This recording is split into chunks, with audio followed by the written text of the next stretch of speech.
Hello students, welcome back to my YouTube channel DS group of education. তোমাদের সবাইকে আমার YouTube চ্যানেলে স্বাগত জানাই।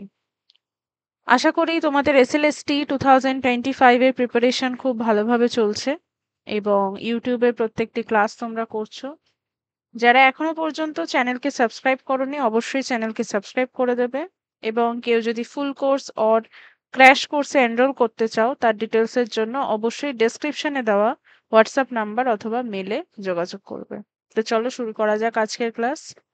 আজকে আমরা এসএলএসটি নিউট্রিশনের একটা গুরুত্বপূর্ণ টপিক নিয়ে আলোচনা করব, that is NFHS, national family health survey.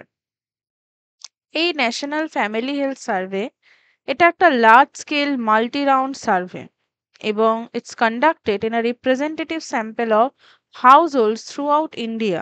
বিভিন্ন হাউস হোল্ড লেভেলে স্যাম্পল সার্ভে করে কিন্তু এই সার্ভেটা করা হয়েছিল। All national family health surveys have been conducted under the stewardship of the Ministry of Health and Family Welfare, Government of India, with the International Institute for Population Sciences, Mumbai, serving as the nodal agency. শুধুমাত্র এটা একটা statutory body হিসাবে যে কাজটা করেছিল তা না, অবশ্যই এর সাথে ministry of health and family welfare, তার সাথে সাথে মুম্বাইয়ের international institute for population sciences কিন্তু হেল্প করেছিল। ICF international Maryland USA provided, মানে macro international USA provided technical assistant, বিভিন্ন যে টেকনিক্যাল অ্যাসিস্ট্যান্ট তার জন্য কিন্তু এই সংস্থা হেল্প করেছিল। কি পারপাসে এটা করা হয়েছিল? ফার্স্ট অফ অল, এটা একটা কম্প্রিহেন্সিভ ডেটা প্রোভাইড করে থাকে যা কিনা হেলথ এবং ফ্যামিলি ওয়েলফেয়ারের জন্য খুবই উপযোগী এবং এর উপর ভিত্তি করে বিভিন্ন পলিসিস ইমপ্ল্যান্ট করতেও কিন্তু সাহায্য করে থাকে। এছাড়া it's provide information on important emerging health and family, নতুন নতুন কিছু বিষয় সম্পর্কে মানুষকে ওয়াকিবহাল করে থাকে। এবার হচ্ছে এনএফএচএস এর বিভিন্ন ক্রোনোলজি। প্রথম যে এনএফএচএস এসেছিল, এনএফএচএস 1, the first National Family Health Survey was conducted in 1992-1993 সালে। এই যে সার্ভেটা, it's basically collected extensive information on population, তার সাথে সাথে হেলথ, নিউট্রিশন এবং it's emphasis on women and young children, এই দুটো গ্রুপের উপরও কিন্তু তাদের বেশি জোর দিয়েছিল। 18 population research centers located in universities and institutes of national repute assisted IIPS in all stages of conducting NFHS 1। ওই যে মুম্বাইয়ের যে সংস্থা, সেই সংস্থা কিন্তু প্রতি ক্ষেত্রে এটা কন্ডাক্ট করতে হেল্প করেছিল। সেকেন্ড যে এনএফএচএস, সেই এনএফএচএস এসেছিল 1998-99 সালে। 26টা স্টেটসের ক্ষেত্রে এটা কার্যকরী হয়েছিল এবং সেখান থেকে ফ্যামিলি প্ল্যানিং সার্ভিসেসের সম্পর্কে আরও বেশি আইডিয়া নেওয়া হয়েছিল। ডোমেস্টিক ভায়োলেন্স, তারপর reproductive health, anaemia, nutrition of woman এবং ওম্যানদের স্টেটাস কী ছিল সেই বিষয়েও কিন্তু এখানে দেখা হয়। এনএফএচএস 3 2005-06 সালে এর টেনিওর ছিল এবং এখানেও কিন্তু 29টা স্টেট, মানে আরও 3টে স্টেট বেড়েছিল, 29টা স্টেটে এই সার্ভে কন্ডাক্ট করা হয়েছিল।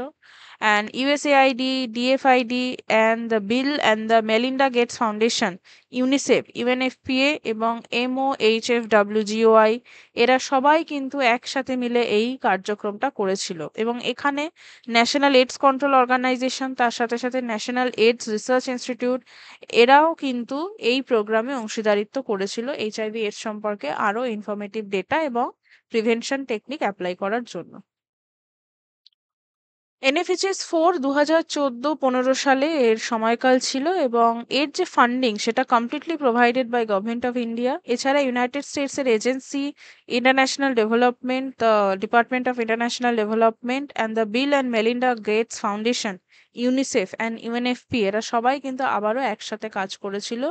এখানেও টেকনিক্যাল অ্যাসিস্ট্যান্ট প্রোভাইড করা হয়েছিল এবং এইচআইভির বিভিন্ন কম্পোনেন্টের ওপর সার্ভে করা হয়েছিল। তার সাথে সাথে এইডস রিসার্চ যে ইনস্টিটিউটগুলো রয়েছিল তারাও কিন্তু এখানে অংশীদারিত্ব করেছিল। এবং সবথেকে আমরা যদি রিসেন্টলি বলা চলে এক কথায়, এনএফএচএস 5 2019-20, এটা 5th রাউন্ডে ইমপ্লিমেন্ট করা হয়েছিল এবং লাইক ইটস প্রিডিসেসর্স, মানে আগেরগুলোর মতনই এটা যে বাকি কোম্পানিজগুলো রয়েছিল তারাই কিন্তু এখানে হেল্প করেছিল এবং এটা ICF USA with financial support USAID, মানে যারা আগে যে সমস্ত অর্গানাইজেশনগুলো ছিল তারাই কিন্তু এনএফএচএস 5-এও হেল্প করেছিল। এবং এখানে যে কোয়েশ্চেনিয়ারগুলো বানানো হয়েছিল 4টে বিষয়ের ওপর, কি কি?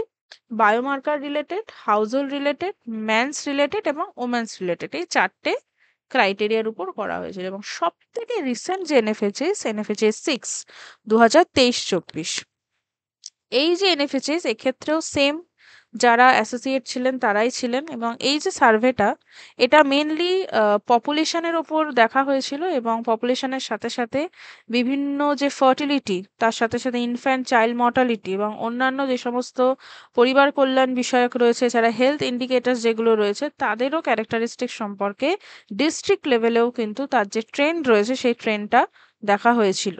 এবং এনএফএচএস ডেটা বেসিক্যালি কি কাজে ব্যবহার করা হয়? প্রথমত, এটা সাস্টেনেবল ডেভেলপমেন্ট গোলসের কি স্টেটাস রয়েছে, গোল 1-2 এগুলোর, তার পর্যালোচনা করার জন্য ব্যবহার করা হয়। এছাড়া পোষণ অভিযানের মতন প্রোগ্রাম, আইসিডিএস, এনআইডিডিসিপি, এই সমস্ত প্রোগ্রামকে পরিচালনা করার জন্য এই ডেটাটা কাজে লাগে। এছাড়া নিউট্রিশনাল ডেফিসিয়েন্সি, ম্যাটার্নাল হেলথের কোনো গ্যাপস থাকলে বা কোনো রকমের জেন্ডার ডিসপ্যারিটি দেখা গেলে সেই বিষয়েও কিন্তু এই যে এনএফএচএস ডেটা, সেই এনএফএচএস ডেটা কিন্তু হেল্প করে থাকে। So this is all for today. I hope আজকের ক্লাস তোমাদের ভালো লেগেছে আর একটা নতুন টপিক নিয়ে আমরা আলোচনা করলাম। পরবর্তীতে আবারও নতুন টপিক নিয়ে আলোচনা হবে, তাই অবশ্যই চ্যানেলের সাথে থাকবে, ভিডিওকে লাইক করবে এবং যদি তোমাদের ব্যাচ কোর্স আর ক্র্যাশ কোর্স নিতে আগ্রহী হয় অবশ্যই কিন্তু ডেসক্রিপশনে দেওয়া হোয়াটসঅ্যাপ নাম্বার বা মেলে যোগাযোগ করবে। So thank you for watching and keep learning.